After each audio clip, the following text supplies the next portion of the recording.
यानंतर एक ब्रेकिंग समोर येते। शेअर बाजारातील फिनफ्लुएन्सर म्हणून ओळखले जाणारे अवधूत साठे सेबीच्या रडारवर आहेत। विना नोंदणी आर्थिक सल्ला दिल्याच्या आरोपावरून सेबीने त्यांच्या विरोधात शोध मोहीम सुरू केली आहे। सूत्रांनी दिलेल्या माहितीनुसार साठे यांनी अनधिकृत आर्थिक सल्ल्यातून 400 ते 500 कोटी रुपयांची अनियमित व्यवहार झाल्याचा संशय आहे।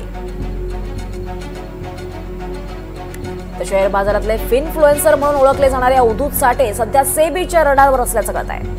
त्यामुळे अवधूत साठे अडचणीत सापडले आहेत। विना नोंदणी आर्थिक सल्ला दिल्याच्या आरोपावरून सेबीने त्यांच्या विरोधात शोध मोहीम सुरू केली आहे। नियमबाह्य गुंतवणुकीचे सल्ले दिल्याचा संशय आहे। तर सूत्रांनी दिलेल्या माहितीनुसार साठे यांनी अनधिकृत आर्थिक सल्ल्यातून जवळपास 400 ते 500 कोटी रुपयांची अनियमित व्यवहार झाल्याचा संशय सेबीला आहे। त्यामुळे अवधूत साठे हे सेबीच्या रडारवर आहेत। अवधूत साठे हे चांगलेच अडचणीत सापडले। त्यांची ओळख शेअर बाजारातील फिनफ्लुएन्सर म्हणून आहे। अधिक माहिती घेऊयात आमचे प्रतिनिधी निनाद झारे यांच्याकडून। निनाद, काय अधिक माहिती आहे?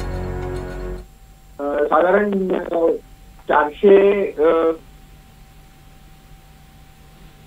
400 कोटी रुपयांचा घोटाळा झाल्याचं आता समोर येतंय।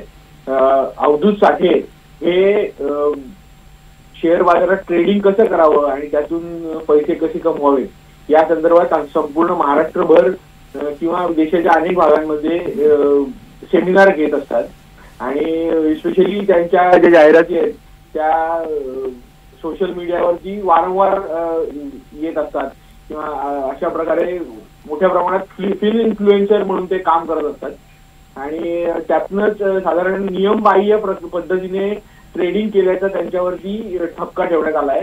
सेबीच्या एका अभ्यासातून हे सगळं पुढे आलंय आणि त्यातून साधारण 450 ते 500 कोटी रुपयांचा चुकीच्या व्यवहारातून पैसे कमवल्याचा ठपका त्यांच्यावर ठेवण्यात आलाय।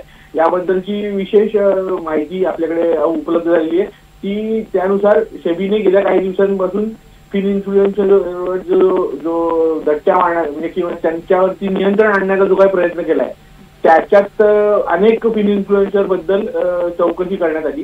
त्याच मधून हे सगळं प्रकरण पुढे आलेलं आहे। साधारण अवधूत साठे हे अनेक ठिकाणी याबद्दलचे शहरांमध्ये महाराष्ट्रातील शहरांमध्ये किंवा महाराष्ट्राबाहेरच्याही शहरांमध्ये वेगवेगळे सेमिनार्स घेत असतात। त्याच्यातनं त्यांनी ज्या गुंतवणूकदारांना सल्ले दिले त्यांनी किती पैसे कमवले किंवा त्यांच्या पद्धतीने कुठल्या पद्धतीने पैसे कमवले याबद्दलचा सगळा अभ्यास सेबीच्या चौकशीत करण्यात आला आणि त्यातून हा ठपका ठेवण्यात आलाय। यापुढे आता सेबी आता काय जाऊन कारवाई करते हे आपल्याला बघावं लागेल, पण बेसिकली फिन इन्फ्लुएन्सर वरती विश्वास ठेवून ट्रेडिंग करणं हे किती धोकादायक असू शकतं याचं हे उदाहरण आपल्याला असं म्हणावं लागेल। अनेकांना याचा फायदा सुद्धा होतो, नाही असं म्हणता येत नाही, पण तो जो फायदा असतो तो दीर्घकालीन नसतो। शेअर बाजारातली गुंतवणूक ही दीर्घकालीन असते। ट्रेडिंग करणे हा एक संपूर्णपणे वेगळा व्यवसाय आहे आणि त्यासाठी मोठ्या प्रमाणात अमाऊंट गुंतवावी लागते किंवा मोठ्या प्रमाणात अभ्यास करावा लागतो। हे लक्षात ठेवून गुंतवणूक केली तर ठीक आहे, पण फिन इन्फ्लुएन्सरने सांगितलेल्या टिप्स वरती जर आपण विश्वास ठेवला आणि त्याप्रमाणे गुंतवणूक केली तर लॉसेस होण्याचे खूप मोठे चान्सेस असतात।